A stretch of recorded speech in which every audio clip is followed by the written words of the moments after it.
Hey friends, I'm excited to take you along with me for this fourth and last video of the Winter Emoji Challenge. So grab yourself a blanket and a hot chocolate and let's go!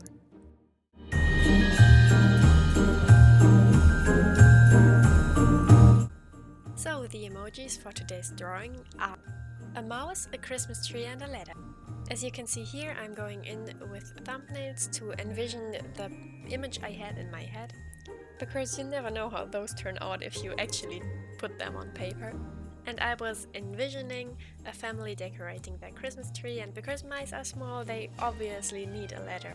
I was actually struggling putting in a full-sized ladder into my drawing because I think it's kind of wacky to put a ladder on the tree because you will fall off, and if you don't fall off, the Christmas tree will fall down. So you can see that I moved on from the thumbnails. So the final idea I went with was the mummy mouse being on a ladder or high chair and other two children helping her decorating, and yeah, I thought that idea was quite cute, so you can see me sketching that in. I always start drawing them from the head because I think that's the most easy part, and then going downwards. So I started with the mummy mouse quite far on top of my page so I can fit a tiny leather beneath her. Then I'm starting with the second mouse.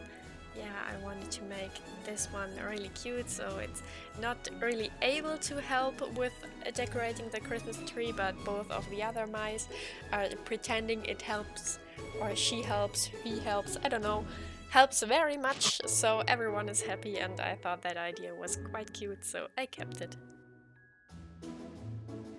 I hope my voiceovers get better over time because, yes, I know sometimes, especially the first ones, are quite cringy, and yes, very cringy for me if I have to edit them and hear them myself.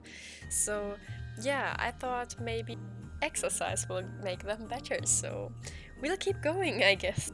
As you can see here, I already drew in the chair for the other tiny mouse, because of course it can't reach the Christmas tree, but it can help with getting the Christmas decorations up and hand them to his mom or her mom. As you can see here, I'm moving over to my third mouse, and I was kind of struggling with getting the cheeks right because I wanted it to look fluffy and cute, but if you make the cheeks too fluffy, it looks like a hamster, and yeah, I was intending to draw a mouse. This one is also getting a warm sweater, and I was intending to do a Christmas sweater for this one, but I was actually too lazy to put in all the patterns because I would for sure change them later with the markers, so I was not going to do that anyways. Now I'm adding the legs for the chair, and I was actually kinda just winging the perspective. I didn't really think of how it should look, so I think I kinda cheated my way to success. And same thing here with the ladder, and I actually really struggled with the legs of the mother mouse. And I think the longer I look at them, the weirder they get, so we're just pretending they're right and not looking at them for too long, so yeah.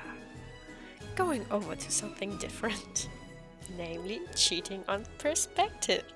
After adding the finishing touches to the mouse, I go over to the branches of the fir tree of our Christmas tree, and I was actually concerned about them the most because I think they always look weird perspective-wise, and I wanted them to look like they're decorating the bottom of the Christmas tree, like there's a Christmas tree in the family's house and it's all decorated, and then there the mice come in and decorate the bottom part of the Christmas tree so they can have their own little Christmas, and they decorate it while it's dark and the humans can see it or something.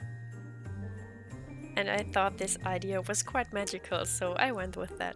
Nonetheless, I really thought about how I could make it seem like they're actually decorating a huge Christmas tree only on the bottom without fitting the whole Christmas tree in my painting, because it won't fit. I mean, you can see it, then the mice would just be tiny dots at the bottom, so yeah, I hope you can get the vibes. And As you can see, I already started coloring in with my Ohuhu markers, and I wanted that the mummy mouse would have a really nice brown fur that would go really well with a cottagecore dress, because what I really like about Christmas time is that family comes together and is making stuff together, like baking or DIYing gifts and something, and I really like crafty gifts and gifts that come from the bottom of your heart, because you just wanted to bring joy into the life of someone else. So yeah, I really tried to capture these crafty cottagecore vibes, and I think with this mummy mouse it went really well. I was actually thinking about getting myself an apron for Christmas, just because I like the aesthetic of baking with an apron on, and I want to get more into baking, especially baking bread and something like that. I mean, can you imagine baking bread, having something really nice to eat afterwards, and the whole house or your whole apartment smelling like the new baked goods, like cinnamon rolls or bread or something really nice? Just make a cake, just make some muffins, cupcakes, I don't know, just go for it. Most of them are actually made really fast and really easy, so just throw something together and you will be really happy afterwards. This actually inspires me to do something like a baking theme, or maybe to replicate Kiki's delivery service and the bakery and everything, or a few scenes from that, because I really like the vibes.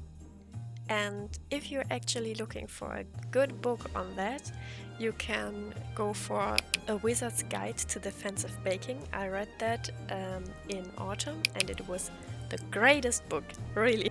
It was not that dramatic or something, not that heavy to read, and I actually think it has similar vibes like Legends and Lattes. I know that's a big assumption or a big point to make, but hear me out.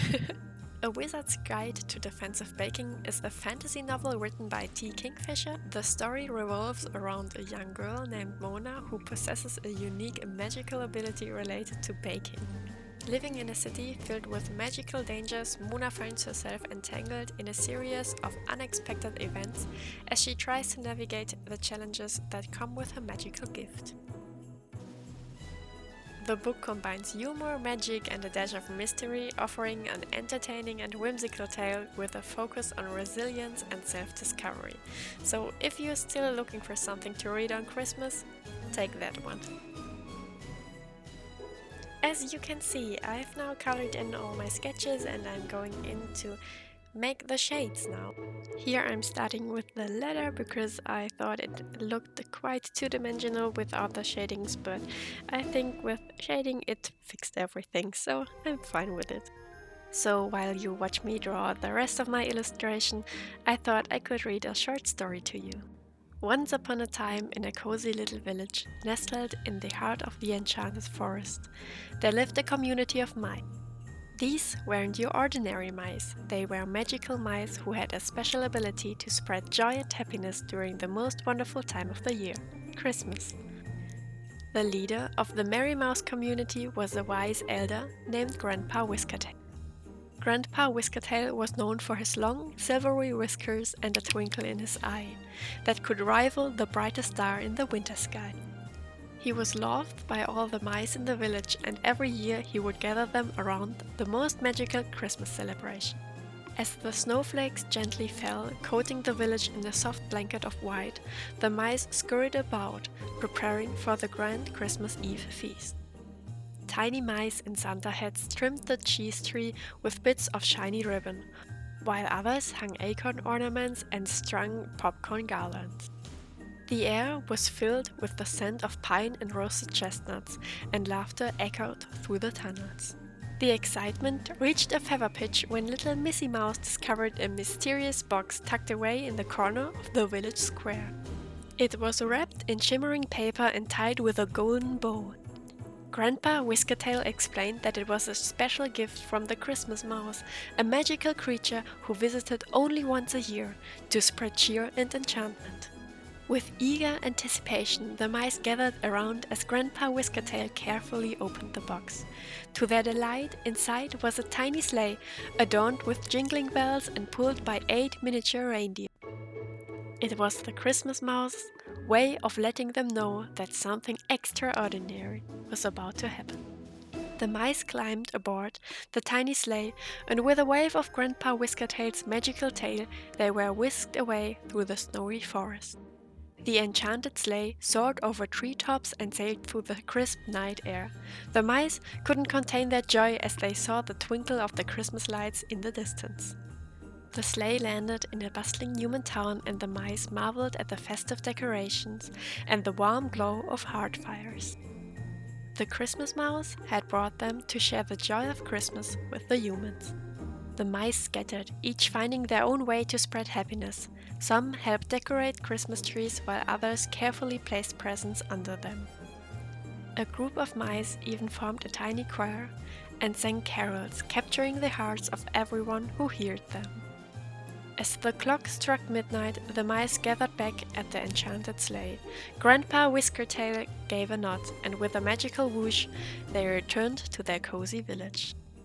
The next morning, the mice awoke to find their own village transformed into a winter wonderland. The Christmas Mouse had worked its magic, leaving behind surprises and joy for every mouse. The enchanted mice danced and sang, grateful for the magical Christmas adventure they had experienced. From that day forward, the mice of the enchanted forest continued to spread joy and happiness, not only among themselves but also to the world beyond, inspired by the spirit of Christmas and the enchanting visit of the Christmas Mouse. And so, each year, the magic of Christmas lived on in the hearts of the merry mice, creating a tale that would be told for generations to come.